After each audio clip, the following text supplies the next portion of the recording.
You stand at the edge of Chang'an's imperial gardens, the air sharp with the scent of pine and frost, as dawn drapes the world in a silvery glow. It's the 7th century, and the Tang dynasty hums around you, its capital a labyrinth of silk markets and lantern-lit alleys, now dusted with the first snow of winter. Barefoot servants shuffle past, their breath puffing in the chill, carrying clay jars sealed with wax. Somewhere in the palace, Emperor Liang, the man who collects snowflakes like a poet hoarding words, is planning his latest obsession. You hear the soft crunch of snow underfoot, a sound as delicate as a whisper, and feel the cold nip at your fingers, urging you to move. You probably won't make it through this day without freezing your toes off.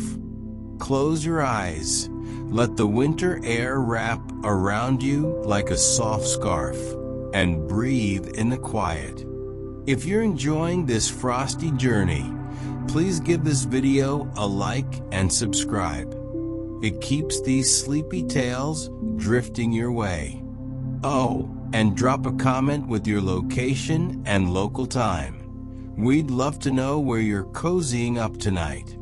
Now let's ease into tonight's journey. You wander deeper into the gardens, your robe brushing against snow-dusted peonies, their petals bowed under the weight of winter. The palace looms ahead, its tiled roofs curving like the backs of sleeping dragons, each tile glazed a deep jade that catches the morning light. Emperor Liang, they say, is a man of peculiar passions, his chambers filled with clay jars that hold not wine or grain, but snowflakes, each one preserved as if it were a jewel.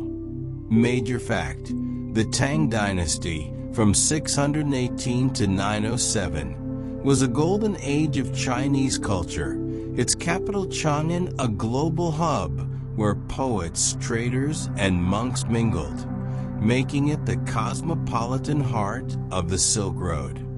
You imagine Liang striding through these gardens, his silk robes trailing, dreaming of snow while the world trades silk for gold. It's like he's running an Etsy shop for frozen art nobody asked for. A servant pauses nearby, her hands cradling a clay jar etched with swirling cloud patterns. She lifts the lid, and you catch a glimpse of snow inside, glistening like it fell moments ago. An obscure tidbit: in Tang China, some nobles used cooled clay vessels to store ice or snow, a luxury to chill drinks or preserve delicate foods, like a medieval fridge for the elite. But Liang's snowflake obsession takes it to a poetic extreme. Historians still debate whether such snow collections were practical or purely symbolic, a quirk of royal eccentricity. The servant notices your stare and smirks, muttering that the emperor's jars outnumber her good days. You grin, thinking that's the kind of sass you'd hear from a barista stuck on the early shift. You follow her toward the palace, your breath fogging in the air like a secret you can't keep. The gardens are a maze of plum trees and stone lanterns, each dusted with snow that falls in lazy, twirling flakes. You hear a distant zither, its notes plucking at the silence like fingers on a spider's web. A guard stands by a wooden gate, his spear glinting, his expression as bored as a teenager scrolling through reruns. You slip past, catching a whiff of incense from within, and feel the cold seep deeper, your fingers tingling like they're plotting a nap. A courtier nearby, jokes that Liang's snow jars could cool the entire city if he'd share.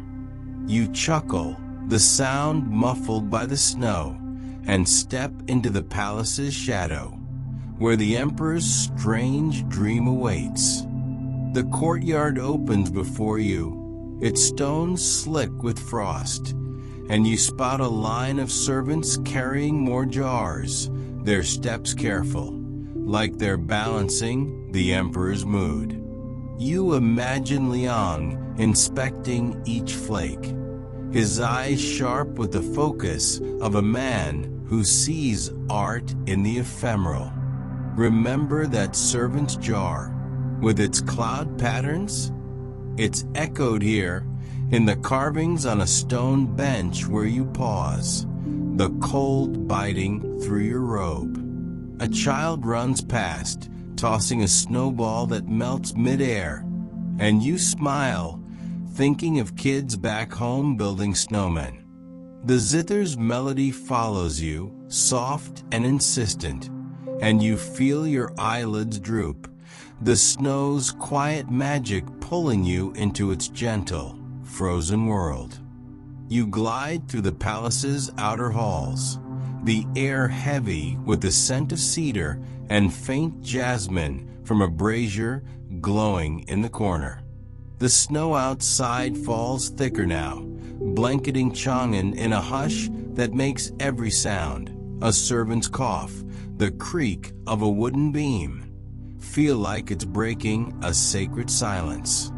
Your robe drags across the polished floor, its hem damp from the gardens, and you feel the chill clinging to you like a guest who won't leave. Emperor Liang's snowflake obsession hums through the palace, his servants bustling with clay jars, their faces a mix of duty and quiet exasperation.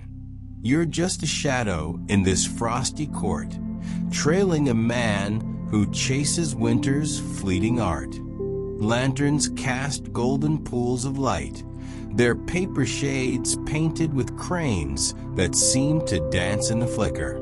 Major fact: Tang emperors often patronize the arts, commissioning poets and painters to capture moments of beauty, making Chang'an a cultural beacon where calligraphy and music flourished like nowhere else.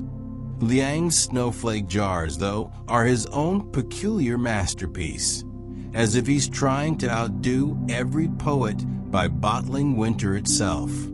You smirk, imagining him presenting a jar at a poetry slam, claiming it's worth more than 1,000 verses. Good luck getting that past the judges. A courtier nearby adjusts a silk scarf, its edges stitched with tiny silver bells that jingle softly as she moves. An obscure tidbit: in Tang China, such bells were sewn into clothing or hung in homes, believed to ward off bad spirits or signal status, like wearing a smartwatch that chimes your rank.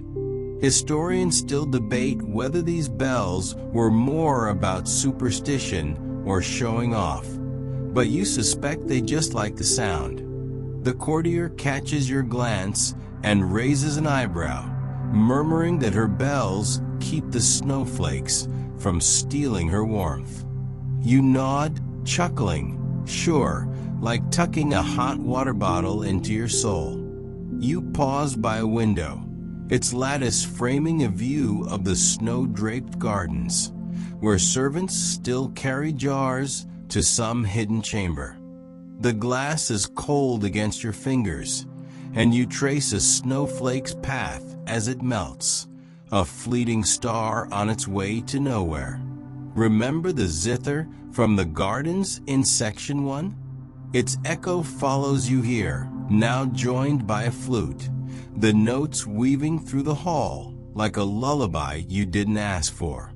A servant nearby jokes that Liang's jars are so full, the palace might sink under the weight of winter.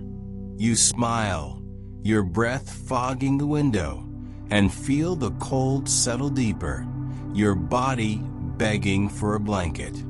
The hall stretches ahead, lined with scrolls painted with mountains and rivers, each one a reminder of the empire's vastness. You spot Emperor Liang at a distance, his silhouette framed by a doorway, inspecting a clay jar with the focus of a jeweler. His robe is a cascade of blue silk, shimmering like frozen water, and you wonder if he dreams of snow even in summer. A guard nearby mutters that the emperor's obsession is keeping them all from a proper fire. You laugh softly, the sound swallowed by the flute's melody, and keep walking, the hall's warmth fading as you move deeper into the palace. The snow outside falls heavier, each flake a whisper of Liang's strange dream, and you yawn, the world blurring into a soft, wintry haze. You glide deeper into the palace, the air thick with the scent of sandalwood and the faint chill of snow that clings to your robe from the gardens. The halls of Chang'an stretch before you, their polished wooden floors reflecting lantern light like a frozen lake under moonlight. It's quiet here, save for the soft shuffle of servants' slippers and the occasional clink of clay jars, each one carried with the reverence of a sacred text.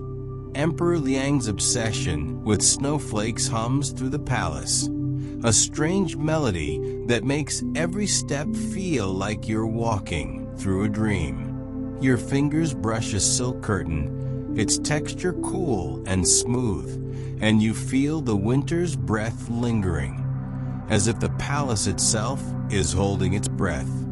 The corridor opens into a courtyard, where snow falls in lazy spirals, dusting the stone paths, and a lone plum tree that stands like a sentinel in the cold. Major fact, the Tang Dynasty's capital, Chang'an, was meticulously planned with a grid layout, housing over 1 million people and serving as a crossroads for Silk Road traders from Persia to Japan, a city so vibrant it was like the internet of its day, minus the cat videos. You imagine Liang wandering these paths, his jars of snow a quiet rebellion against the city's bustle, like someone hoarding vinyl records in a streaming world. You smirk, thinking of the logistics. How many jars does it take to impress an empire? A servant pauses nearby, adjusting a sash tied with a single jade bead that glints like a frozen tear. An obscure tidbit. In Tang China, jade beads were often worn as talismans, believed to channel harmony or protect against misfortune, like carrying a 4-leaf clover, but with better aesthetics. Historians still debate whether jade's value was more spiritual or a status flex, but you suspect it's a mix of both. The servant catches your glance and chuckles, saying the bead keeps her warm when the emperor's snow chills the air. You nod, grinning. Great, like wearing a thermostat around your neck. You settle on a stone bench, its surface cold enough to jolt you awake, and accept a cup of warm rice wine from a passing tray. The liquid is sweet, with a faint burn that settles in your chest, a small fire against the winter's grip. Remember the zither's notes from the gardens in Section 1? They echo here, faint but persistent, now joined by a low drum, its rhythm slow as a heartbeat. A courtier nearby jokes that Liang's snow jars could cool the emperor's temper if he ever lost it. You smile, sipping the wine, and watch the snow fall, each flake a fleeting poem landing on the courtyard stones. The emperor's silhouette appears across the courtyard, inspecting a row of jars lined up like soldiers. His robe shimmers, a deep blue that seems to drink the snowlight, and you wonder if he sees each flake as a story, a moment caught before it melts. A guard mutters that the jars are heavier than the palace's taxes. You chuckle, the sound muffled by the snow, and feel your eyelids droop, the wine's warmth blending with the drum's pulse. Remember the silver bells from Section 2, jingling on the courtier's scarf?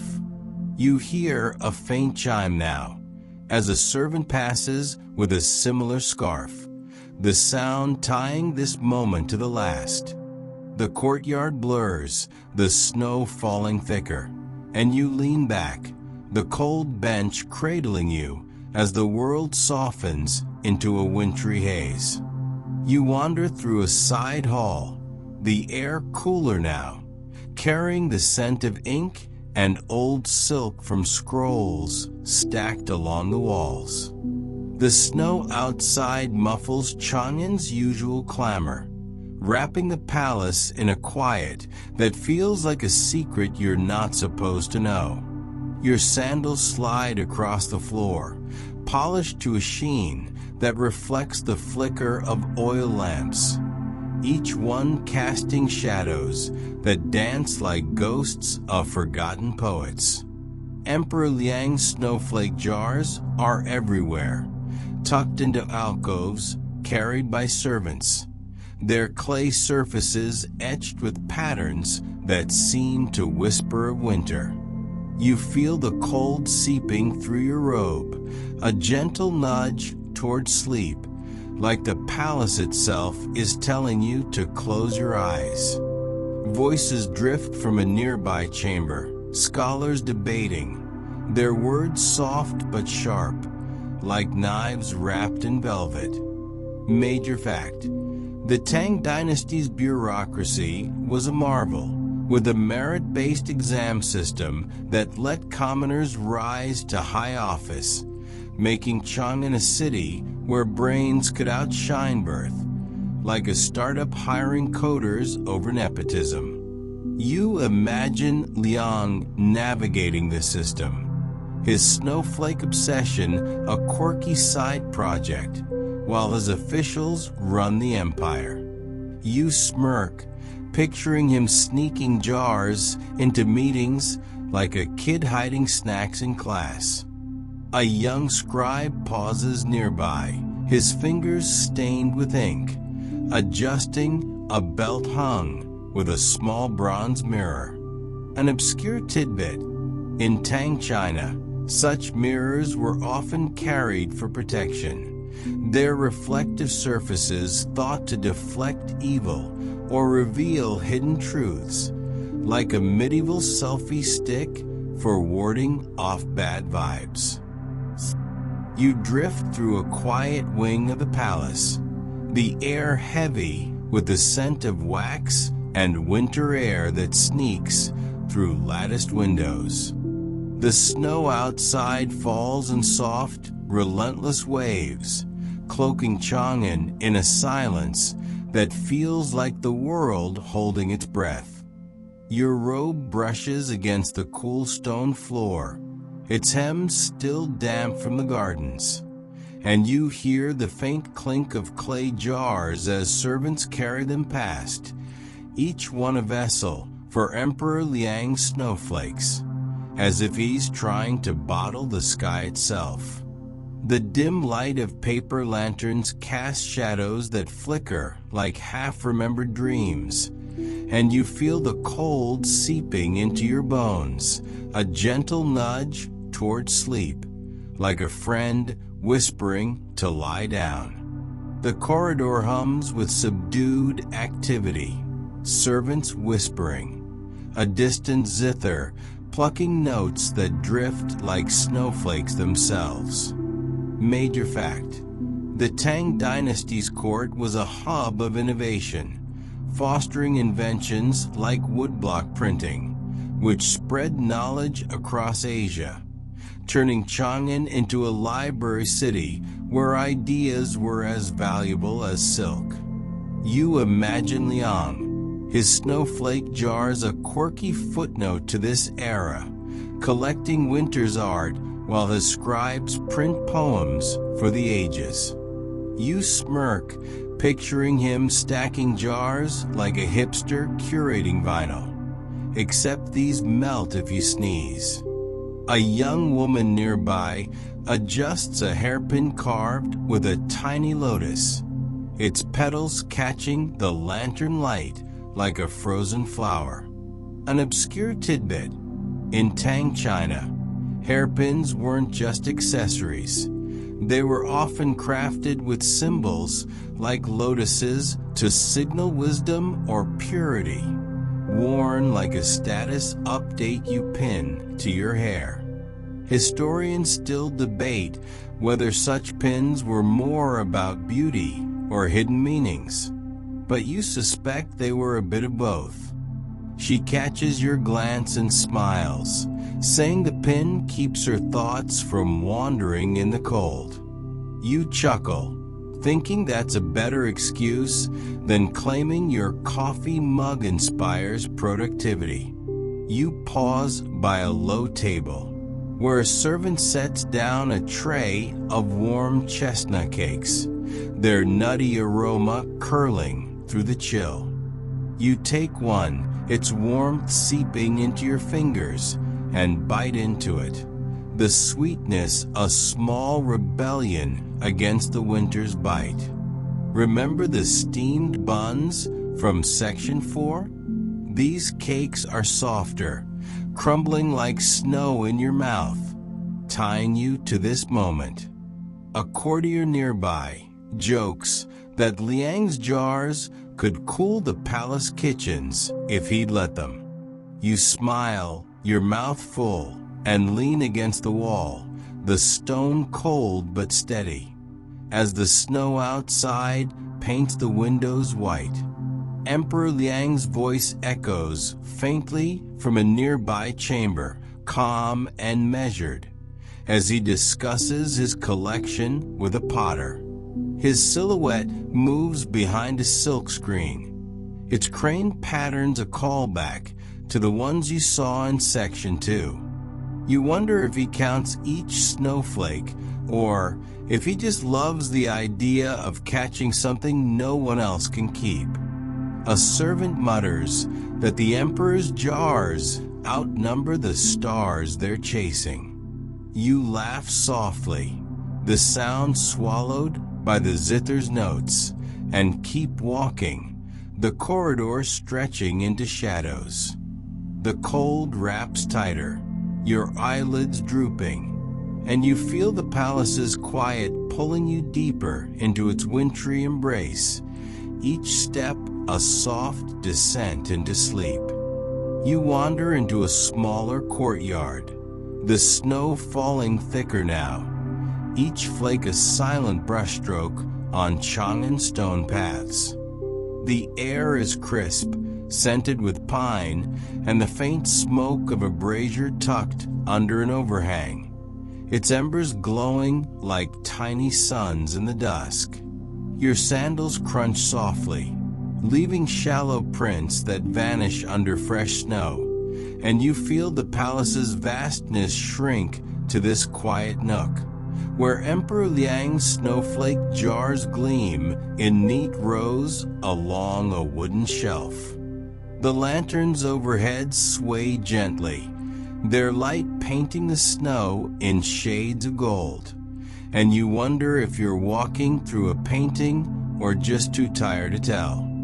Voices murmur nearby, artisans discussing clay, a child giggling over a game of knucklebones in the corner. Major fact: the Tang Dynasty's ceramic arts were unmatched, with kilns producing delicate porcelain that traveled the Silk Road, coveted as far as Baghdad, like the luxury brand of its day, minus the logo.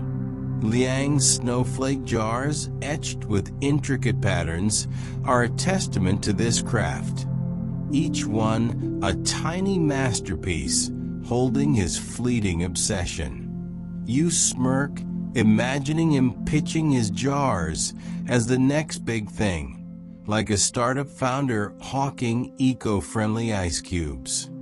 A man nearby adjusts a robe embroidered with tiny cloud motifs, each stitch glowing faintly in the lantern light.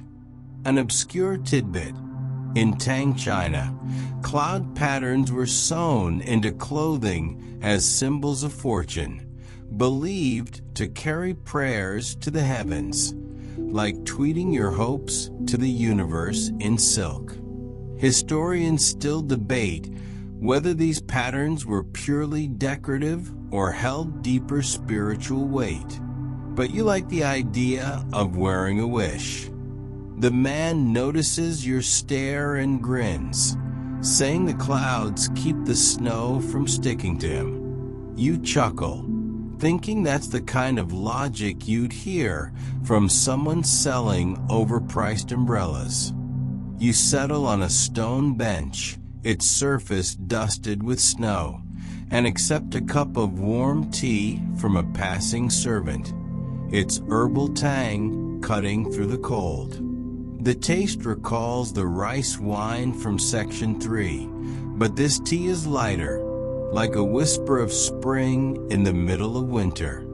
The snow piles up, muffling the courtyard sounds, and you watch a child toss a bone in his game, its clatter a faint echo of the bells from Section 2. A potter nearby jokes that Liang's jars are so full, they'll need a new palace just to store them. You smile, sipping the tea, and feel the cold settle deeper, your body sinking into the bench like it's ready to hibernate. Liang's silhouette crosses the courtyard, pausing to inspect a jar with the focus of a poet choosing the perfect word. His robe, a deep indigo, blends with the dusk, and you wonder if he sees snowflakes as stories, each one a moment he refuses to let go. A servant mutters that the emperor's obsession is keeping the kills busier than the tax collectors. You laugh softly, the sound fading into the snow's hush, and lean back, the tea's warmth fading as the courtyard blurs. The zither from Section 5 hums faintly, joined by a soft flute, and you feel the snow's gentle weight pulling you toward sleep, the palace fading into a soft, wintry dream. You meander through a shadowed hall of the palace, the air cool and heavy with the scent of ink and aged bamboo, as if the walls themselves are exhaling stories. Outside, the snow falls in a steady whisper, cloaking Chang'an in a quiet that feels like a blanket tucked too tightly around the world. Your robe brushes against the smooth floor, its hem still flecked with frost from the courtyard, and you hear the faint clink of Emperor Liang's clay jars being carried to some hidden chamber, each one a fragile cage for his snowflakes.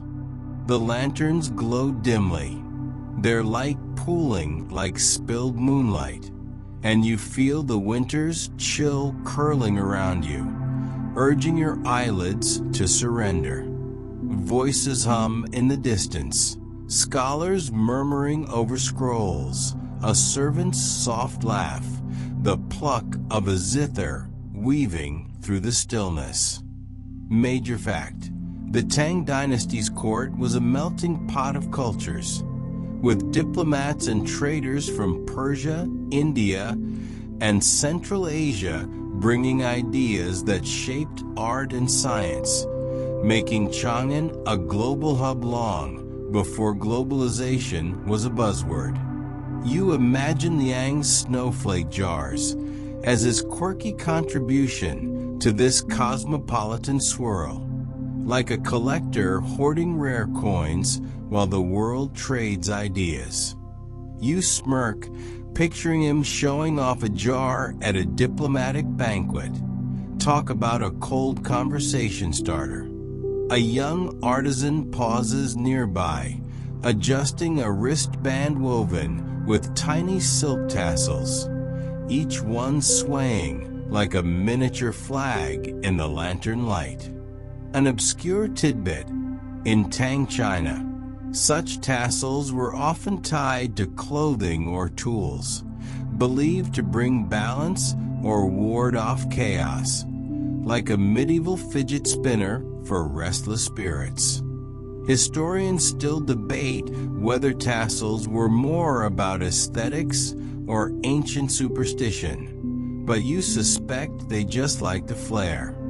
The artisan catches your glance and grins, saying the tassels keep his hands steady when shaping clay. You chuckle, thinking that's a better excuse than blaming shaky hands on too much tea. You settle on a low wooden bench, its surface worn smooth by years of weary travelers, and accept a bowl of warm millet porridge from a passing servant. The porridge is soft, faintly sweet, and warms your hands, a small comfort against the winter's bite. Remember the chestnut cakes from Section 5? Their sweetness lingers in your memory, but this porridge is heartier, grounding you like a cozy blanket on a cold night. A courtier nearby jokes that Liang's snow jars could freeze the palace's budget if he keeps commissioning more. You smile, spooning the porridge, and watch the snow through a nearby window, its flakes dancing like thoughts too fleeting to hold. Emperor Liang's silhouette glides past a silkscreen, its craned patterns a callback to the courtyard in Section 3. He's holding a jar, turning it slowly, as if studying a snowflake's secrets. You wonder if he sees each flake as a poem, a moment he's stolen from time. A servant mutters that the emperor's collection is outpacing the palace's storage rooms. You laugh softly, the sound muffled by the zither's notes, and lean back, the bench cradling you as the hall blurs.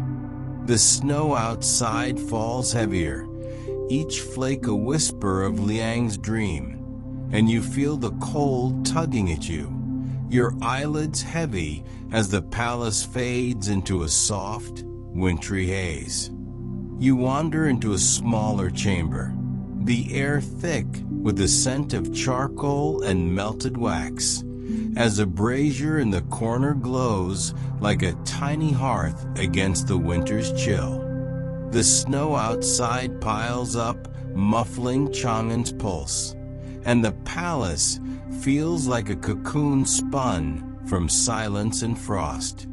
Your sandals scuff across the floor, leaving faint trails in the dust, and you hear the soft clatter of clay jars being stacked nearby, each one a piece of Emperor Liang's obsession with capturing snowflakes.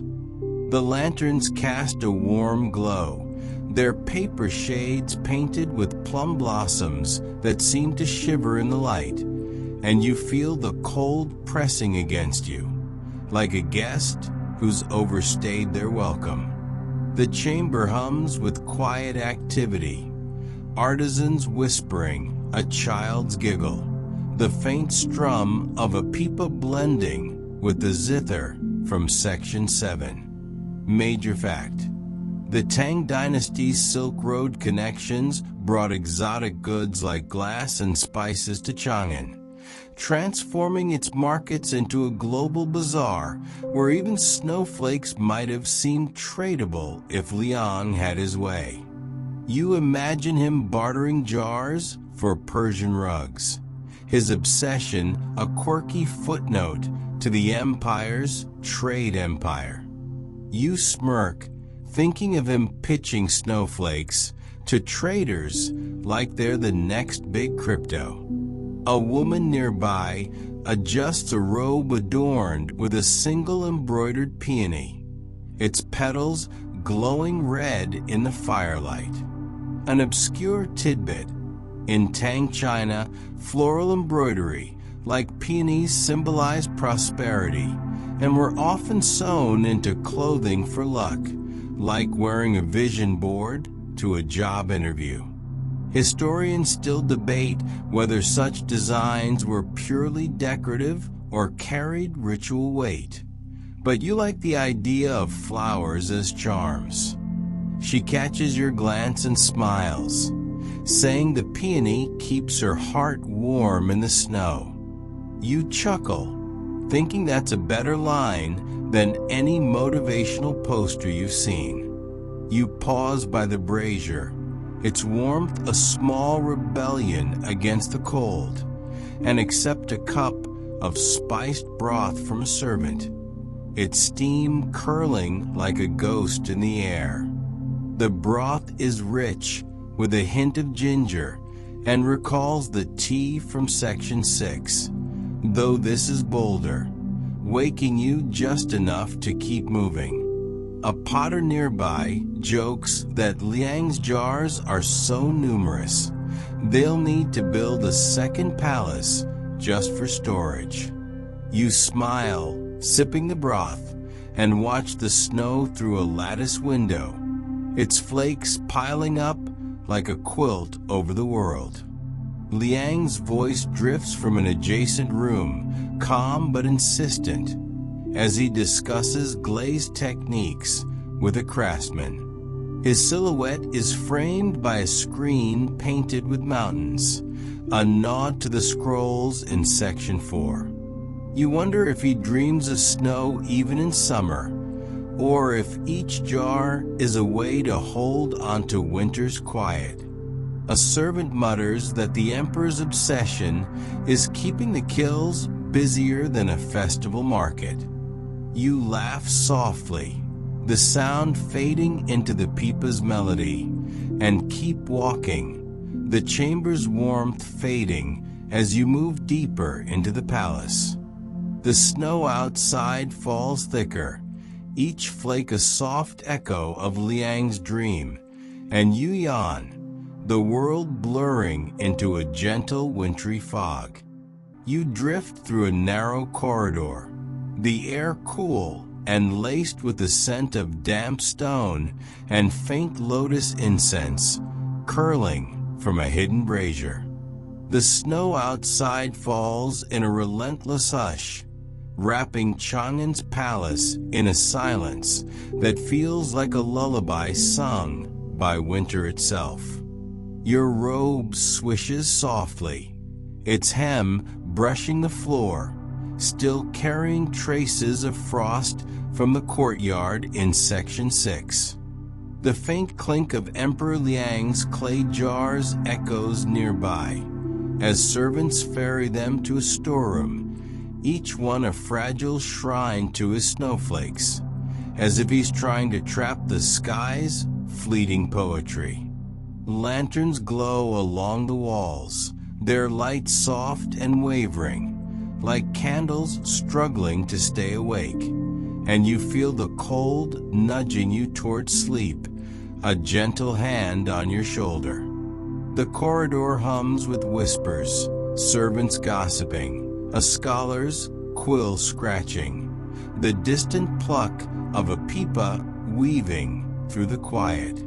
Major fact: the Tang dynasty's poetry, led by figures like Li Bai and Du Fu, captured the era's beauty and transience, making Chang'an a literary capital where verses flowed like wine, a fitting backdrop for Liang's snowflake obsession. You imagine him scribbling odes to his jars, each flake a stanza in his private anthology, like a blogger waxing poetic about artisanal ice.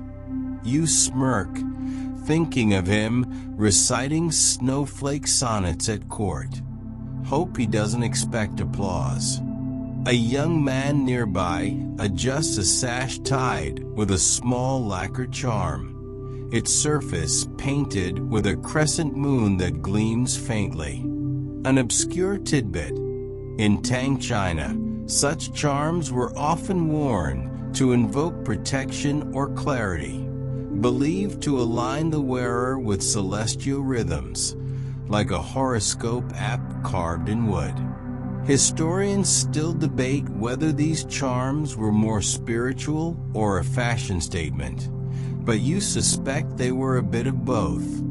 He catches your glance and grins, saying the charm keeps his dreams from melting like snow. You chuckle, thinking that's a smoother line than half the pickup lines you've heard. You pause by a low alcove, where a servant sets down a tray of dried persimmons, their sweetness filling the air like a warm memory. You take one, its chewy texture grounding you, and bite into it, the flavor a soft echo of the chestnut cakes from Section 5. The snow piles up outside, visible through a lattice window, each flake a tiny dancer in the palace's quiet theater. A courtier nearby jokes that Liang's jars are so full they might bury the palace in eternal winter. You smile, your mouth full, and lean against the wall, the stone cool but steady, as the pipa's notes drift like snowflakes themselves. Emperor Liang's silhouette appears at the corridor's end, holding a jar up to a lantern, its clay surface etched with clouds, a callback to the patterns on the servant's jar in Section 1. You wonder if he sees each snowflake as a secret, a moment he's wrested from time's grip. A servant mutters that the emperor's collection is outpacing the palace's patience. You laugh softly, the sound swallowed by the snow's hush, and keep walking, the corridor fading into shadows. The cold wraps tighter, your eyelids drooping, and you feel the palace's quiet pulling you deeper into its wintry dream, each step a soft slide toward sleep. You wake to the soft rustle of the palace stirring, the snow outside still falling, turning Chang'an into a white tapestry that muffles the world's edges. The air is crisp, scented with cedar and the faint tang of ink from a nearby scholar's desk, as if the palace is breathing out its secrets. Your body aches from dozing against the corridor wall, but the snow's gentle glow through the windows makes you forgive the discomfort, at least for now. Emperor Liang's clay jars are everywhere, stacked in corners, carried by servants, their etched surfaces catching the dawn like frozen stars. You stand, brushing frost from your robe, and feel the winter's rhythm settle into your bones, slow and steady, like a heartbeat you've forgotten to count. The palace hums with morning activity, servants sweeping, a child's laughter. The pipa from Section 9 now joined by a flute's mournful note. Major fact: the Tang dynasty's imperial court relied on a vast network of officials who managed everything from taxes to festivals, keeping Chang'an running like a well-oiled machine, even if Liang's snowflake obsession threw in a few quirky cogs. You imagine him signing decrees while daydreaming of snow, his jars a side hustle to empire building, like a CEO doodling during a board meeting. You smirk, picturing his officials rolling their eyes. Hope they got overtime for jar duty.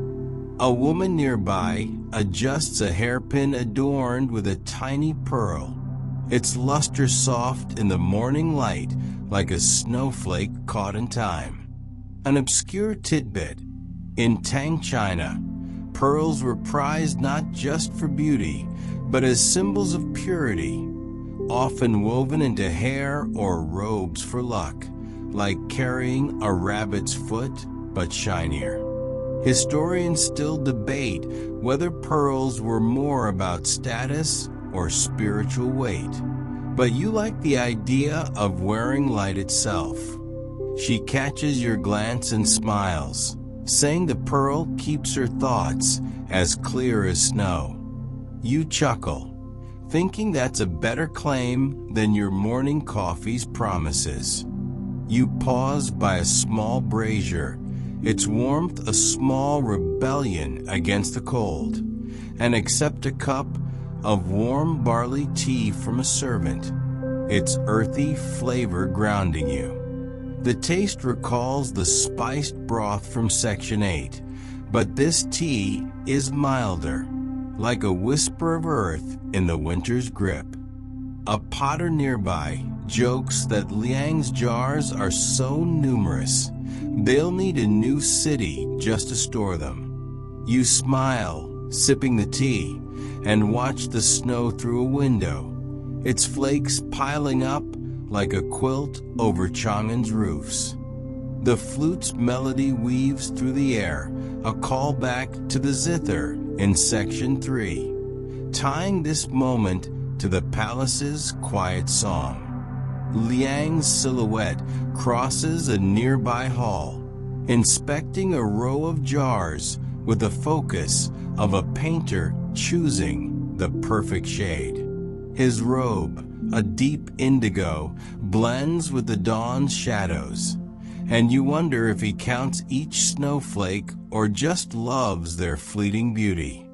A servant mutters that the emperor's obsession is keeping the palace colder than a tax collector's heart. You laugh softly, the sound fading into the snow's hush, and keep walking, the hall stretching into a soft glow. The cold wraps you tighter, your eyelids heavy, and you feel the palace's winter pulling you toward sleep, the world blurring into a gentle, frosty dream.